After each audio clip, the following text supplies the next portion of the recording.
Nećete vjerovati što se upravo dogodilo. Ostanite do kraja jer avantura počinje! Djeco, danas ću vam pokazati nešto posebno. Ovo su moje slike i uspomene kada sam bila mala. Stvarno, bake, mogu li vidjeti? Bako, jesi li to stvarno ti? Jesam, dušo. Vraćala sam se iz škole tim putem svaki dan. Bako, vidi! Gdje smo ovo došli? Sve izgleda drugačije. Kako se ti zoveš? Zovu me Amina. Mislim da smo u bakinoj mladosti. Ima isti osmijeh kao baka. Mi nemamo puno, ali uvijek dijelimo.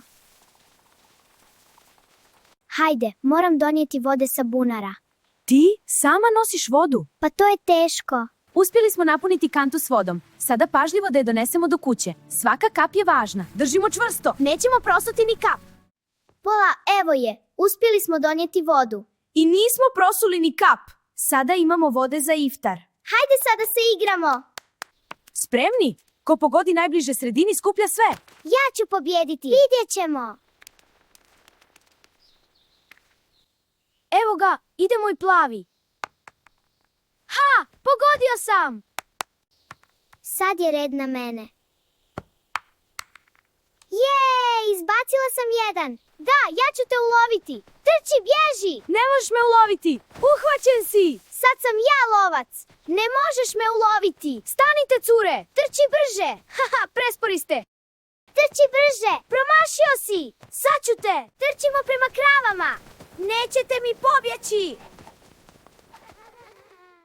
Kako one znaju kuda treba ići? Krave pamte put i vrate se kući svaku noć. Baš kao da imaju mapu u glavi. One slušaju zvukove, mirise i tišinu.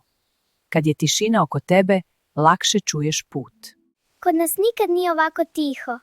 Uvijek nešto zuji i svijetli. Ovdje se čuje samo priroda. I to je dovoljno. Možda krave znaju put jer ne žure. Tako je, dušo.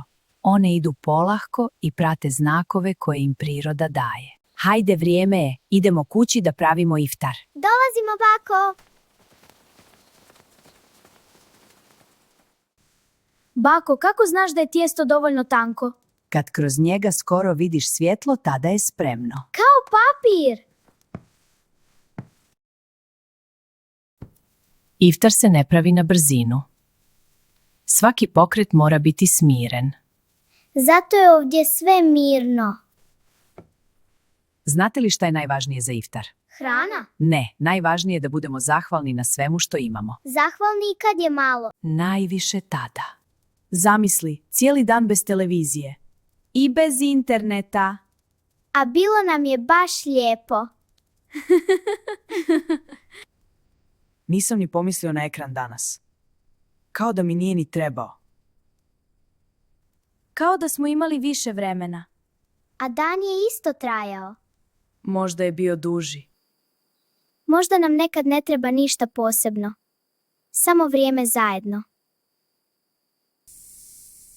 Hoće li ovo nestati? Ne, ostaje u našem sjećanju. Zauvijek.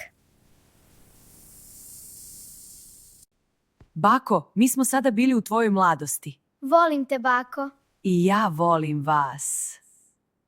Misliš li da ćemo opet ići tamo? Možda je bilo samo jednom. Idemo ispričati dedi.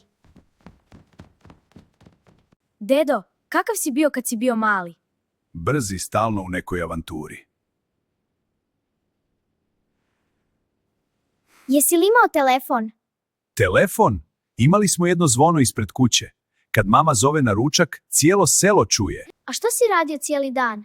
Trčali smo po livadama, pravili kućice od grana, nosili vodu sa bunara. I vjerovali ili ne, jedva čekali da pomognemo roditeljima. Jedva čekali? Kad nemaš puno igračaka, sve ti postane igra. Čak i rad. Jesi li bio sretan? Jesam. Nismo imali puno stvari, ali smo imali jedni druge. Je li ti nedostaje to vrijeme? Ne nedostaje mi vrijeme, nego osjećaj koliko smo znali biti zahvalni. Možemo li mi naučiti tako? Možete. Počnite od malih stvari. Hajde idemo napolje da igramo jednu igru. Hajde da igramo jednu posebnu igru. Igru zahvalnosti. Je li teška? Ne. samo će vas natjerati da razmišljate. Vežite poveze preko očiju. Sad probajte hodati ravno. Dobro, sad ćemo ozbiljno. Idemo ravno, polako. Jesmo li stigli do ograde? Ne, mislim da smo još na sredini. Pokušajmo opet. Ovo nije trava. Ovo je mekano! Kad nisam vidio, bilo mi je čudno. Kao da sam izgubljen. Ja sam se bojala da ću udariti u nešto. Vid je veliki dar, djeco. Vidim boje, sve je lijepo. Neki ljudi ne mogu da vide. Zato trebamo biti zahvalni. Hvala Allahu za naše oči. Elhamdulillah. Dobro, sada sljedeći izazov. Opet zatvorene oči? Ne, ovaj put smijete koristiti samo jednu ruku. Samo jednu? Drugu sakrite iza leđa. I pokušajte uraditi nešto jednostavno. Lako. Vidjet ćemo. Spremni? Igra počinje. Ja ću. Hajde, mogu ja. Nećeš ti mene. Kad bih imao 2 ruke. Nisam znao da je ruka toliko važna. Ne mogu ni zakopčati duksericu sam. Sjetio sam se kad sam bio slomio ruku kako mi je bilo teško. Kad nešto izgubiš na kratko, shvatiš koliko vrijedi. Hvala Allahu za moje ruke. Elhamdulillah. Dobro, sada zamislite ne možete čuti. Ni moj glas, ni ptice, ni vjetar, ni smijeh. Baš ništa? Baš ništa, pokrite uši.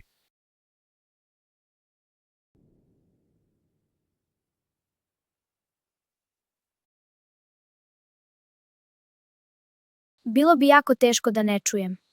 Šta onda kažemo? Hvala Allahu što možemo čuti. I što čujemo jedni druge. Elhamdulillah. Zamislite da nestanu male stvari na kojima nismo zahvalni. Koje male stvari? One koje koristimo svaki dan, a i ne primijetimo. Zamislite da nestane boja i da svijet postane siv.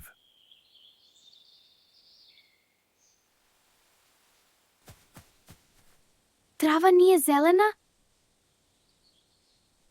Sve je sivo. Zamislite sve igračke nestanu. Samo na trenutak. Da, Vidi, Čekaj. nestaju. koliko puta ste rekli hvala za igru? Nikad. Samo sam se igrala. Hvala Allahu za naše igračke. Najvažnije je da budemo zahvalni. A vi? Na čemu ste vi zahvalni? Razmislite i recite naglas. Ponekad je dovoljno samo reći hvala. Ekipa, ako vam se svidio crtani, lajkajte I zapratite naš kanal. A mi se vidimo u sljedećoj epizodi.